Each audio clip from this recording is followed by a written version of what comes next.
Kardom kado kabe public news 24/7 kelang ara do ana phanta nilihin pen kardom bajir pon iglo kardom. Pinior ni kang sama birta long pen nili sami Angelica BP non birtang ton pen arjul ponikha. Howraghat Block Congress Committee ahin pen Pherangke amai Kangni pon. Pini jangmi poni phai isi arni Howraghat Rajiv Bhavan asai hemalong. Howraghat Mandal Congress Committee asai hemalong APCC lapen KADCC atum. Kapin khara teng pen Howraghat Block Congress Committee pen Howraghat Nomati lapen Phuloni Mandal Committee atum Pherangke amai Kangni pon. Pherangke amai along kani jepon lake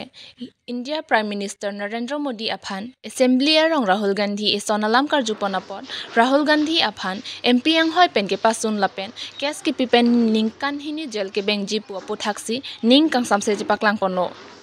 lapen opposition party atum lapuson lam ethenata arjudunlong le pudunlong le pulote India long democracy aron ke pavir rason loputa pachini pon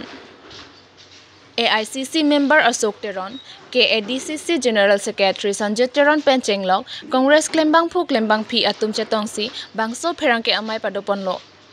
Howraghat pen Pranjor Bora report, Public News 24/7 Karbi Anglong. কেইটামান কবৰ কাৰণে আমি আপোনালোকৰ আজি নিমন্ত্ৰণ জনাইছিলোঁ আৰু সেই নিমন্ত্ৰণ আপোনালোকে ৰক্ষা কৰাৰ বাবে প্ৰথমে মই আপোনালোকক অশেষ ধন্যবাদ জ্ঞাপন কৰিছোঁ আমি ডিষ্ট্ৰিক্ট কংগ্ৰেছ হৈ গতিকে আমি সকলো জ্ঞাত যে 2023 অৰ্থাৎ যোৱা 23 মাৰ্চত যেহেতু ৰাহুল গান্ধী আমাৰ নেতা কংগ্ৰেছৰ উপসভাপতি বুলি ক'ব লাগিব আমাৰ নেতা তেখেতক গুজৰাটত নিম্ন আদালতে দোষী সাব্যস্ত কৰি তেখেতক 2 বছৰৰ বাবে তেখেতক জেললৈ প্ৰেৰণ কৰিবৰ কাৰণে যেটো নিৰ্দেশ দিয়া হৈছে আৰু 24 ঘণ্টা নহওঁতে তেখেতক পাৰ্লিমেণ্টৰ পৰা সেক্ৰেটাৰীজনে তেখেতৰ MP পোষ্ট লগলগ খাৰিজ কৰি দিলে অৰ্থাৎ 23 মাৰ্চে তেখেতক ডিসকোৱালিফাইড বুলি কোৰ্টে নিম্ন আদালতে তেখেতক কৰাৰ লগে লগে 24 তাৰিখে তেখেতক পাৰ্লিমেণ্ট পোষ্টৰ পৰা পাৰ্লিমেণ্টে সেক্ৰেটাৰীয়ে তেখেতক বৰ্খাস্ত কৰা হৈছে সেয়ে ইয়াৰ পৰা বুজা যায় যে ৰাহুল গান্ধী ডাঙৰীয়া বৰ্তমান চৰকাৰে অন্যায়ভাৱে তেখেতক বহিষ্কাৰ কৰা হৈছে বুলি আমি ভাবো কিন্তু আসল কথাটো ৰাহুল গান্ধীয়ে তেখেতে নিজৰ কাৰণে আজি মাত মাতা নাই সমগ্ৰ ভাৰতবৰ্ষৰ জনগণৰ কাৰণে মাত মাতাৰ কাৰণে তেখেতক আজি অন্যায়ভাৱে তেখেতক দোষী সাব্যস্ত কৰা হৈছে বুলি আমি ভাবো আৰু তেখেতক পাৰ্লিমেণ্টৰ পোষ্ট পৰা বহিষ্কাৰ কৰা হৈছে বুলি আমি ভাবো আমি এটা কথা চাব লাগিব আমাৰ ৰাহুল গান্ধী ডাঙৰীয়াই যেতিয়া পাৰ্লিমেণ্টত সেশনত ফেব্ৰুৱাৰী মাহত সেশনত তেখেতে মাত্ৰ দুটামান কথা উত্থাপন কৰিছিল দুটামান কথা ইটোৱে আছিল যে বৰ্তমান ভাৰত চৰকাৰে প্ৰধানমন্ত্ৰীৰ নেতৃত্বত যে পাৰ্লিমেণ্টত 2-3টামান প্ৰশ্ন ইটো সুধিছিল যে বৰ্তমান চৰকাৰে যিবিলাক পুঁজিপতিসকলক আদানীসকলক 20,000 কোটি টকা কেনেকৈ তেওঁলোকৰ পুঁজি গুচি গ'ল আৰু তেখেতে নিজস্ব ফালৰ পৰা কোৱা নাই ফাইনেন্সিয়েল টাইমছ এটা ৰিপৰ্ট সেই ৰিপৰ্ট মতে তেখেতে পাৰ্লিমেণ্টত কুৱেশ্যন এৰাইজ কৰিছিল যে আদানী নিচিনা এজন ব্যক্তিগত অনুষ্ঠানত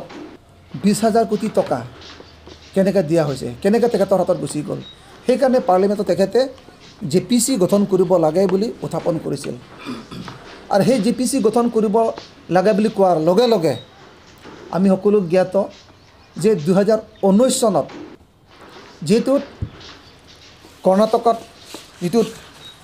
সুৰত বুলি কিবা কলাৰ বুলি যেটো এছেম্বলি ইলেকশ্যনত তেখেতে দিছিল আৰু সেই পলিটিক্যাল ভাষণত তেখেতে কিছুমান তাত উত্থাপন কৰিছিল যে নিবনুৱা সমস্যা বা আৰ্থিক সমস্যা সেই সমস্যাবিলাক সমাধান কৰিবৰ কাৰণে তেখেতে পাব্লিকক সম্বোধন কৰিছিল আৰু তেখেতে এটোও কৈছিল যে বৰ্তমান দিনে দিনকে দৈনন্দিনভাৱে সামগ্ৰিক দাম বাঢ়ি আছে আৰু নিবনুৱা সমস্যাবিলাক দিনে দিনকে বাঢ়ি আছে গতিকে কেনেকুৱা হৈ আছে সেইকাৰণে আমাৰ ভাৰতবৰ্ষৰ যিসকল উপাধি ললিত মোদী নীৰৱ মোদী সেইসকলক তেখেতে প্ৰশ্ন উত্থাপন কৰিছিল যে যিসকলে ভাৰতৰ টকা পইচা LIC টকাত ৰিজাৰ্ভ বেংকৰ টকাত আৰু SBI টকাবিলাক তেখেতক লোন দিয়াই সেই মানুহবিলাকে বৰ্তমান বিদেশতো পলাতক হৈছে গতিকে কিবা সেইকাৰণে ৰাহুল গান্ধীয়ে ৰাজ্যসভা ভাষণত তেখেতে কৈছিল যে যিসকল ভাৰতবৰ্ষৰ টকা পইচাবিলাক LIC টকা SBI টকাবিলাক লুণ্ঠন কৰি বিদেশলৈ পলাই যায় সেইকাৰণে কিয় সেই মোদী উপাধিসকলে কি সকলোবিলাকে কেলে চোৰ নেকি কিন্তু তেখেতে বৰ্তমান BJP চৰকাৰে অভিজিসকলক অপমান কৰিছে বুলি পেলাই তেওঁলোকে মানহানি গোচৰ তেখেতক গুজৰাটত চুৰত আদালতত তেখেতে তাত এপ্লাই কৰিলে